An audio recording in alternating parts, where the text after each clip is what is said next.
আকাশ বাতাস সাগর নদী বন্যা আমারে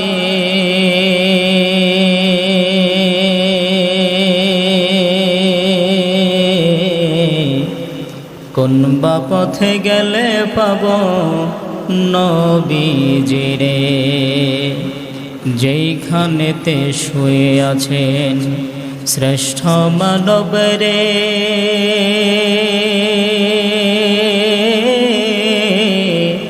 সালাম আমি করব গিয়ে নবীজিরে, মনের ব্যথা মনে লইয়া ঘুরি আমি, কখন দেখা দিবা গো প্যারা নবী। মন হইয়াছে উড়াল পঙ্খী, দেখা দাও মোরে।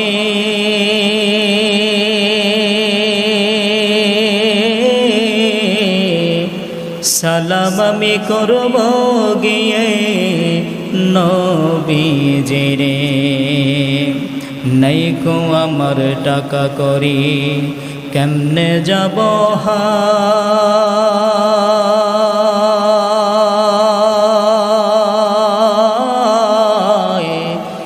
যেথায় খোদার প্যারা হাবিবে নীরবে ঘুমা।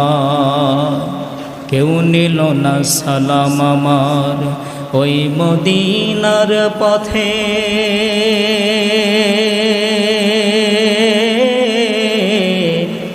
দিবানিশি কান্দি আমি পথে বসে বসে। লা ইলাহা ইল্লাল্লাহ জোরে লা ইলাহা,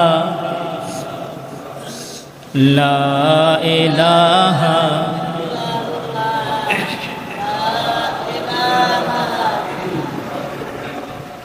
লা ইলাহা ইল্লাল্লাহ, লা ইলাহা, লা ইলাহা,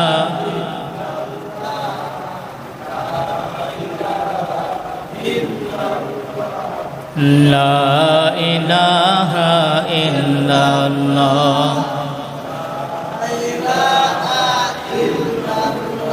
ভাইজান বহু দূরে মদিনা, আমরা কেমনে যাব জানি না।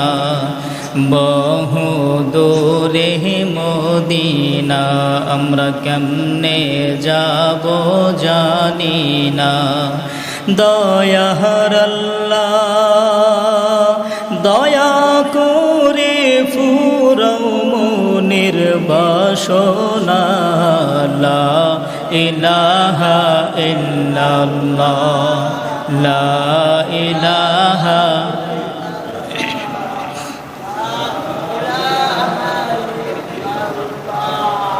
লা ইলাহা ইল্লাল্লাহ,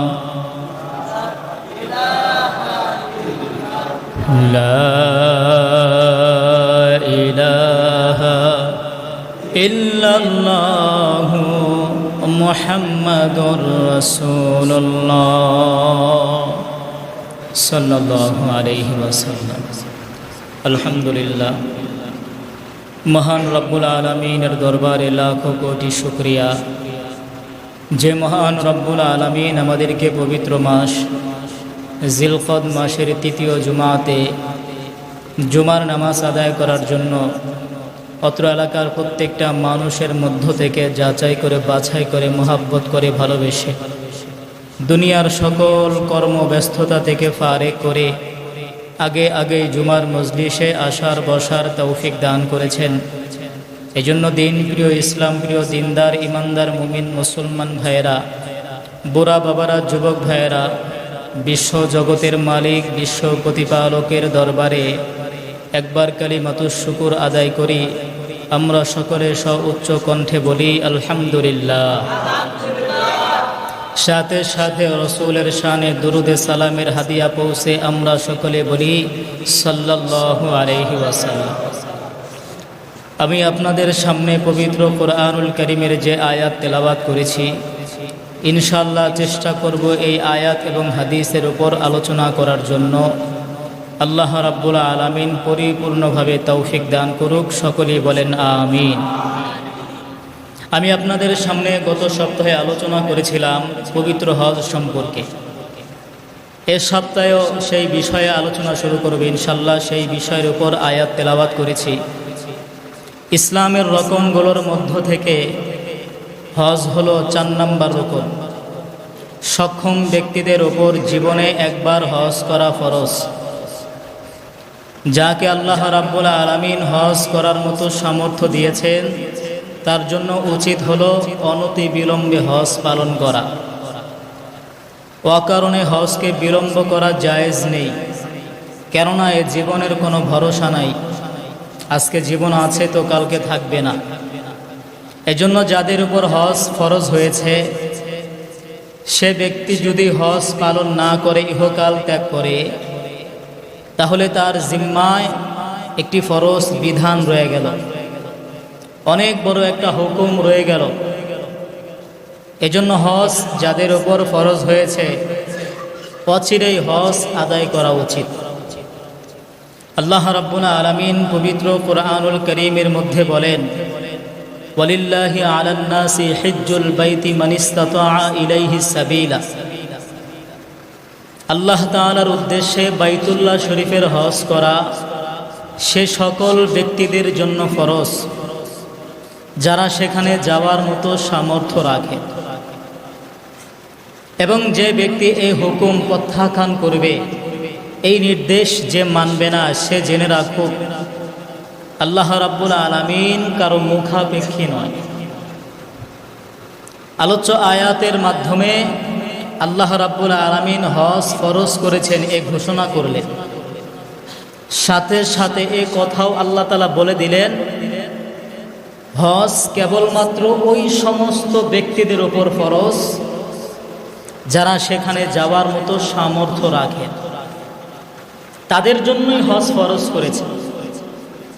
আয়াতের দ্বিতীয় অংশে আল্লাহ রাব্বুল আলামিন বলেন, তারা জেনে রাখো যারা এই হুকুম না মানবে। বর্তমানে অনেক ধনী মানুষ দেখবেন এই হুকুমটা মানে না, হজ পালন করে না। সম্পদের অভাব নাই, টাকা পয়সার অভাব নাই, কিন্তু যখনই হজের কথা বলা হয় যে এত টাকা খরচ করে হজ করব, এই যে একটা দুনিয়ার চিন্তা মাথার মধ্যে চলে আসে, তাদের ব্যাপারে আল্লাহ রাব্বুল আলামিন বলতেছেন, তারা জেনে রাখো আমি আল্লাহ রাব্বুল আলামিন কারো মুখাপেক্ষী নই, বরঞ্চ আমরাই আল্লাহ তাআলার মুখাপেক্ষী। যে ব্যক্তির ওপর হজ ফরজ হয়েছে অথচ সে হজ আদায় করল না, সে নিজেই নিজের ক্ষতি করল। হজ পালন না করার কারণে আল্লাহ তাআলার কোনো ক্ষতি হবে না, বরঞ্চ আমাদেরই ক্ষতি হবে। হাদিসের মধ্যে বর্ণিত, নবীজি সাল্লাল্লাহু আলাইহি ওয়াসাল্লাম ইরশাদ করেছেন, মান মালাকা জাদান আও রাহিলাতান তাবলুগুহু ইলা বাইতিল্লাহি তাআলা ওয়া লাম ইয়াহুজ্জা ফালা আলাইহি আইয়ামুতা ইয়াহুদিয়ান আও নাসরানিয়্যান।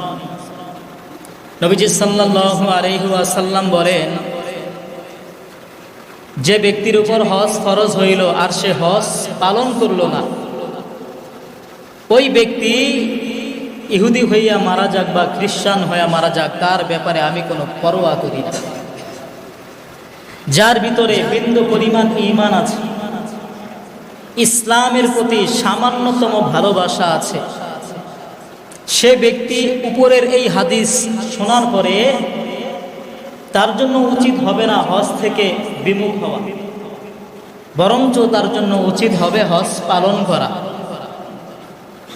হাদিসের মধ্যে বর্ণিত আছে, আল্লাহর নবী সাল্লাল্লাহু আলাইহি ওয়াসাল্লাম ইরশাদ করেছেন, যখন কোনো ব্যক্তি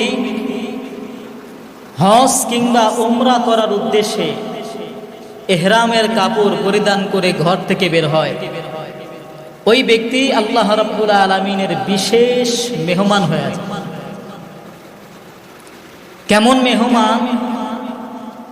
ওই ব্যক্তি হেরামের কাপড় পরে ঘর থেকে বের হইল,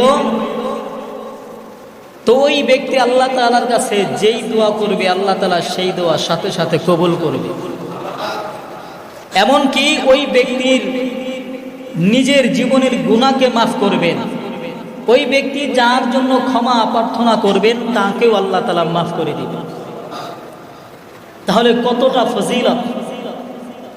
অন্যত্র হাদিসের মধ্যে বর্ণিত, আল্লাহর নবী সাল্লাল্লাহু আলাইহি ওয়াসাল্লাম ইরশাদ করেন, যখন কোনো ব্যক্তি হজ পালন করার উদ্দেশ্যে বাইতুল্লাহে উপস্থিত হয়, হজের প্রত্যেকটা বিধান সে ভালোভাবে পালন করে, কোনো অনর্থক কাজ করে না, ফাহেসা কোনো কাজ করে না, গুনাহের কোনো কাজ করে না, পরিপূর্ণভাবে হজ আদায় করলো, আল্লাহর নবী সাল্লাল্লাহু আলাইহি ওয়াসাল্লাম বলেন ওই ব্যক্তি এমনভাবে তার বাড়িতে ফিরে আসলো যেমনভাবে একটা নবজাতক শিশু সবেমাত্র জন্মগ্রহণ করল।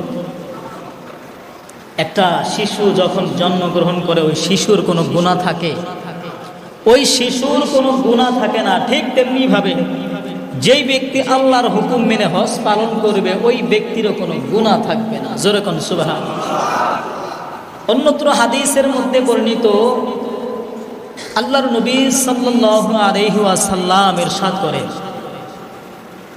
যখন কোনো ব্যক্তি হজ্জে মাবরুর পালন করবে, অর্থাৎ ইখলাসের সাথে পরিপূর্ণভাবে হজের প্রত্যেকটা রুকন ভালোভাবে আদায় করবে, গুনাহমুক্ত থাকবে, আল্লাহ রাব্বুল আলামিন এই হজ্জে মাবরুরের বিনিময়ে তাকে দান করবেন জান্নাত। আল্লাহ তাআলার তৈরি জান্নাত তাকে দান করবেন, এটা আল্লাহ তাআলার ওয়াদা, আমার রাসূল বর্ণনা করে জানিয়ে দিয়েছে। তাহলে হজ পালন করার কারণে গুনাহ মার্জনা হয়, গুনাহ মাফ হয়। এমনকি আল্লাহ রাব্বুল আলামিন জান্নাতের যে ওয়াদা করেছেন, ঘোষণা করেছেন, এটা অবশ্যই কিয়ামতের মাঠে আল্লাহ রাব্বুল আলামিন বান্দাকে দান করবে। একজন ঈমানদার ব্যক্তি যার ভিতরে ঈমান আছে, ওই ঈমানদার ব্যক্তি যখন হজ পালন করার জন্য বাইতুল্লাহে যায় তখন তার ভিতরে আলাদা একটা প্রশান্তি আসে, একটা শান্তি আসে, একটা শান্তি সে অনুভব করতে পারে। কেননা বাইতুল্লাহ হলো এমন একটা স্থান, আল্লাহ রাব্বুল আলামিনের নূরের তাজাল্লি অবতরণের কেন্দ্রভূমি হলো বাইতুল্লাহ। আল্লাহ তাআলার নূরের তাজাল্লি বাইতুল্লাহে অবতীর্ণ হয়। এই বাইতুল্লাহ সরাসরি যারা হজে উপস্থিত হয় তারা দেখতে পারে। এমনকি নবীজি সাল্লাল্লাহু আলাইহি ওয়াসাল্লামের জীবনের বহু স্মৃতি সেখানে আছে, যা ওই সকল বান্দারা নিজের চোখে অবলোকন করতে পারে। এটা একমাত্র হজের বরকতেই হয়। আমরা যারা হজে যাই নাই আমরা শুধু আফসোস করি এমন বরকত কবে দেখব, কিন্তু যারা গিয়েছে তাদের কপালতে কত ভালো, তাদের জীবনটা ধন্য।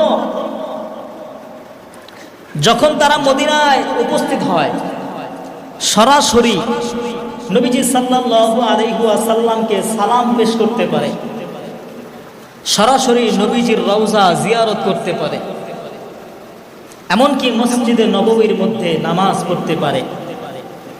মদিনার সুগন্ধি, মদিনার ধুলা বালু তাদের গায়ের মধ্যে লাগে, এই যে একটা আনন্দ, এটা একমাত্র যারা হজ করার জন্য বাইতুল্লাহে উপস্থিত হয় তাদের কপালে, তাদের ভাগ্যেই সেটা জুটে।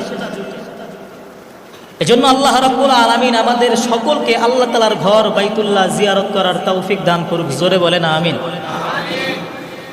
হজ এমন একটা ইবাদত, এই হজ পালন করার জন্য আল্লাহ রাব্বুল আলামিন একটা সময় নির্ধারণ করে দিয়েছে। আপনি যখন চাইবেন তখন কিন্তু হজ